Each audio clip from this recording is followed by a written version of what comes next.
Pada video kali ini, kita akan berdiskusi tentang radiasi thermal, termasuk dengan emissivity, absorptivity, transmittivity, dan reflectivity.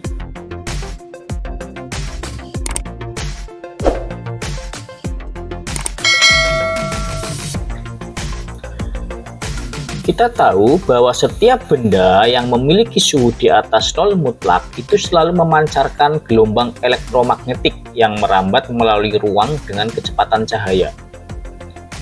Gelombang elektromagnetik inilah yang menghasilkan radiasi thermal. Bersama dengan konduksi dan konveksi, radiasi thermal adalah salah satu 3 cara perpindahan panas yang dapat terjadi antar benda. Baik dalam merancang sel fotovoltaik, penukar panas, maupun bangunan hemat energi, para engineer itu perlu memodelkan efek radiasi thermal. Dan cara yang baik untuk memulai adalah melihat lebih dekat pada gelombang elektromagnetik itu sendiri. Satu pengamatan awal yang bisa kita buat adalah bahwa gelombang ini itu bergerak lurus dari sumber pemancarnya. Gelombang ini juga dapat merambat dalam ruang hampa yang memberikan radiasi thermal. Salah satu sifat uniknya, tidak seperti konduksi dan konveksi, radiasi itu dapat terjadi tanpa adanya medium. Gelombang elektromagnetik dicirikan oleh panjang gelombangnya, yaitu lambda. Sebagai contoh, gelombang radio hanyalah gelombang elektromagnetik dengan panjang gelombang sangat panjang, sedangkan sinar gamma dan sinar X memiliki panjang gelombang yang sangat pendek. Cahaya tampak memiliki panjang gelombang sekitar 0,4 hingga 0,7 mikron. Radiasi thermal yang dipancarkan oleh benda akibat suhunya memiliki panjang gelombang antara 0,1 hingga 100 mikron. Panjang gelombang ini tumpang tindih dengan spektrum ultraviolet UV, yaitu cahaya tampak dan inframerah. Energi total yang dipancarkan oleh suatu benda setiap detik per satuan luas disebut daya pancar atau emissive power dan dilambangkan dengan E. Satuannya adalah watt per meter persegi. Untuk mempelajari radiasi thermal akan sangat berguna jika kita mendefinisikan pemancar sempurna, yaitu benda yang memancarkan jumlah maksimum radiasi thermal pada suhu tertentu. Benda teoritis ini disebut benda hitam atau black body. Tidak ada benda nyata yang bisa memancarkan radiasi thermal lebih banyak daripada benda hitam. Daya pancar benda hitam dapat dihitung menggunakan hukum yang sangat sederhana, yaitu hukum Stefan Boltzmann. T adalah suhu absolut dalam Kelvin, dan sigma adalah konstanta yang disebut konstanta Stefan Boltzmann. Mengalihkan daya pancar dengan luas permukaan benda akan memberikan laju perpindahan panas.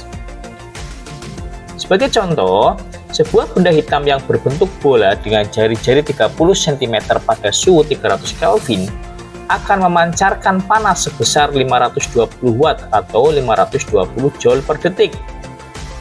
Dalam hukum Stefan Boltzmann, suhu itu dipangkatkan 4. Ini berarti bahwa benda bersuhu tinggi memancarkan energi jauh lebih banyak melalui radiasi dibandingkan benda bersuhu rendah. Meningkatkan suhu bola menjadi 600 Kelvin akan menyebabkan radiasi meningkat 16 kali lipat. Gelombang elektromagnetik yang dipancarkan akibat radiasi thermal tidak semuanya memiliki panjang gelombang yang sama. Untuk benda hitam bersuhu 300 Kelvin, energi yang diradiasikan berbentuk gelombang elektromagnetik dengan panjang gelombang utama antara 2 hingga 50 mikron.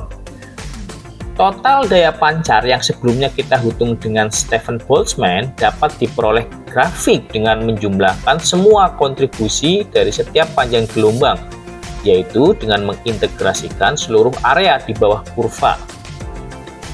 Pada 300 Kelvin tidak ada energi yang dipancarkan dalam spektrum cahaya tampak.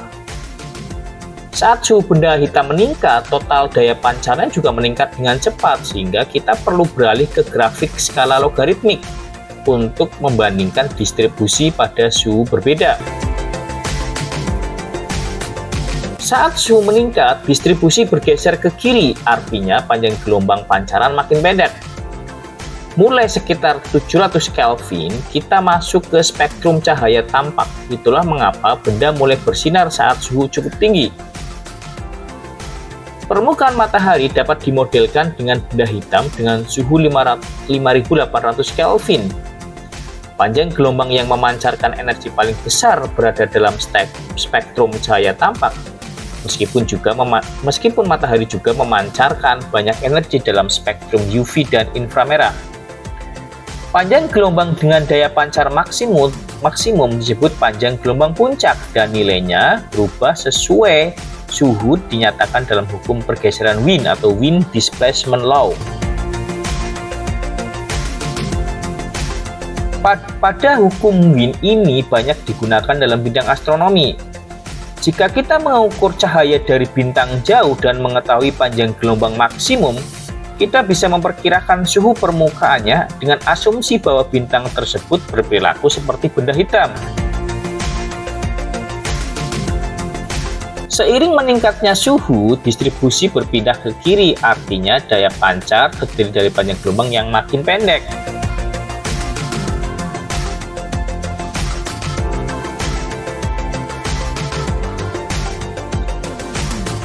Saya ulangi ya, jika kita mengukur cahaya yang dipancarkan oleh bintang jauh, misalnya kita dapat menentukan panjang gelombangnya di mana cahaya maksimum itu dipancarkan. Dan dengan mengasumsikan bahwa bintang tersebut berperilaku seperti benda hitam, kita bisa mengetahui suhu permukaannya. Distribusi yang telah kita lihat sejauh ini hanya berlaku untuk benda hitam. Nah, distribusi ini dijelaskan oleh hukum Planck. Namun, penting untuk diingat bahwa benda hitam itu adalah idealisasi. Beberapa benda nyata memang berperilaku mirip benda hitam, tetapi kebanyakan memiliki profil daya pancar spektral yang terlihat seperti ini. Karena benda hitam adalah idealisasi dari pemancar sempurna, maka daya pancar total dari benda nyata selalu lebih kecil daripada benda hitam. Kita masih bisa menggunakan hukum Stefan Boltzmann untuk mengukur daya pancar dari benda nyata. Kita hanya perlu menambahkan satu istilah tambahan, yaitu emisivitas, epsilon, yang menunjukkan seberapa banyak radiasi yang dipancarkan oleh benda nyata dibandingkan dengan benda hitam. Secara formal, emisivitas didefinisikan sebagai daya pancar dari benda nyata dibagi dengan daya pancar benda hitam pada suhu yang sama. Nilai emisivitas yang cenderung bervariasi tergantung suhu dan panjang gelombang dapat ditemukan dalam literatur referensi atau ditentukan secara eksperimental. Sebuah benda disebut sebagai gray body jika emisivitasnya konstan untuk semua panjang gelombang. Ini adalah menyederhanakan yang memudahkan kita untuk menganalisis benda nyata. Untuk benda yang tidak tembus cahaya, opaque body, radiasi thermal sangat bergantung pada sifat permukaannya. Jadi jelas, pelapis dan kekasaran permukaan sangat mempengaruhi emisivitas. Faktanya, emisivitas permukaan seringkali menjadi pertimbangan penting dalam pengambilan keputusan desain. Lapisan logam dengan permukaan mengkilap akan memiliki emisivitas yang sangat rendah dan bisa menjadi pilihan yang baik untuk permukaan tangki panas karena akan mengurangi panas yang dipancarkan ke lingkungan. Namun, pelapis ini mungkin bukan pilihan baik untuk casing elektronik yang perlu membuang panas secara efektif. Idealitas lain yang diberikan kepada benda hitam adalah bahwa benda hitam adalah pemancar difus, artinya memancarkan radiasi secara merata ke segala arah.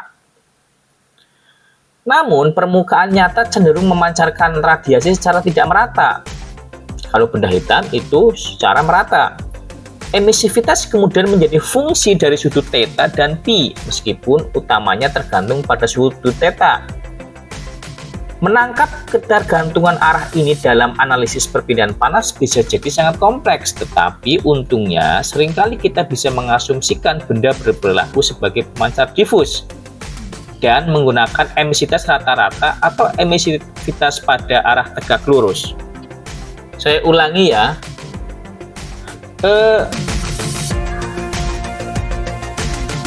Seringkali kita bisa mengasumsikan benda berlaku sebagai pemancar difus itu adalah untuk benda hitam. Nah, untuk benda yang tidak hitam itu dia tidak merata. Ketika mempelajari radiasi, kita tidak hanya peduli seberapa besar daya yang dipancarkan suatu benda. Yang terutama kita pedulikan adalah interaksi antara dua atau lebih benda, dan emisi hanyalah salah satu bagian dari itu. Jumlah total radiasi thermal yang mencapai suatu permukaan persatuan luas tanpa memperhatikan asalnya disebut iradiasi atau irradiation dan dilambangkan dengan huruf G. Ketika radiasi mencapai permukaan suatu benda, ada 3 kemungkinan. Gelombangnya bisa diserap yang meningkatkan suhu benda, bisa dipantulkan, atau dalam kasus benda yang tidak sepenuhnya opak, sebagian bisa juga diteruskan menembus benda tersebut. Proporsi dari iradiates total yang diserap, dipantulkan, atau diteruskan dijelaskan oleh parameter absorptivitas alfa, reflektivitas rho, dan transmitivitas tau. Nilai-nilai ini bergantung pada material dan finishing permukaan, dan seperti emisivitas epsilon bisa ditemukan dalam referensi atau diuji secara eksperimental. Karena seluruh energi insiden harus diserap, dipantulkan, atau diteruskan, maka ketiga parameter ini harus berjumlah 1 totalnya. Totalnya itu 1. Sebagai pemancar sempurna, benda hitam juga menyerap 100% radiasi yang mengenainya. Jadi, ia memiliki absorptivitas 1 dan reflektivitas serta transmitivitasnya adalah 0. Itu untuk benda hitam, karena menyerap semua.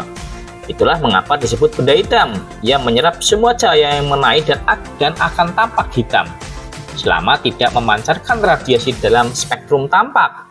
Seperti halnya emisivitas, absorptivitas, reflektivitas, dan transmitivitas juga merupakan fungsi panjang gelombang dan arah. Kita hampir bisa memodelkan perpindahan panas secara radiasi antar benda, tapi masih ada satu hal terakhir yang perlu kita bahas. Cara radiasi dipertukarkan antara permukaan sangat bergantung pada bagaimana permukaan tersebut diposisikan satu sama lain.